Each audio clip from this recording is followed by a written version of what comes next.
میرا سوال ہے کہ روحانی خزائن تھوڑی سی مشکل ہوتی ہے شروع میں، تو ہم کون سی کتاب اس سے پہلے پڑھ سکتے ہیں؟ کون سی؟ روحانی خزائن کہہ رہی ہے کہ شروع کس سے ہاں کریں پڑھنے کی؟ بہت مشکل ہے تمہارے لیے. جی تم کہاں سے پڑھ سکتے ہو؟ اردو پڑھنی آتی ہے؟ تھوڑی سی زیادہ. تھوڑی سی آتی ہے تو جن کو اچھی بھلی آتی ہے وہ بھی نہیں پڑھ سکتے، تو تم کہاں سے پڑھ لو گی؟ تم ویسے ملفوظات جو ہے نا وہ پڑھو، ٹھیک ہے؟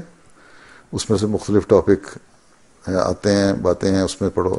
لیکن تمہیں اگر اردو نہیں آتی ہے اور انگلش زیادہ اچھی سمجھ آتی ہے تو مختلف ٹاپکس پہ کلیکشن ہے مختلف کتابوں میں سے حضرت مسیح علیہ السلام کی، انگلش میں اس کا نام ہے ایسنس آف اسلام ہے. اس کے 5 والیوم چھپ چکے ہیں، تم ان میں سے پڑھا کرو تاکہ تمہیں سمجھ آ جائے انگلش میں، ٹھیک ہے؟ اور اردو آتی ہے تھوڑی تھوڑی ملفوظات پڑھو. اور پھر حقیقت الوحی جو کتاب ہے 22ویں جلد ہے، ٹھیک ہے؟ 22 پتہ کیا ہوتا ہے؟ ہاں وہ والیوم جو ہے نا اس میں ہے، اس میں پڑھو، وہ ذرا آسان ہے. شروع کی کتابیں بہت مشکل ہیں، آخر والی آسان.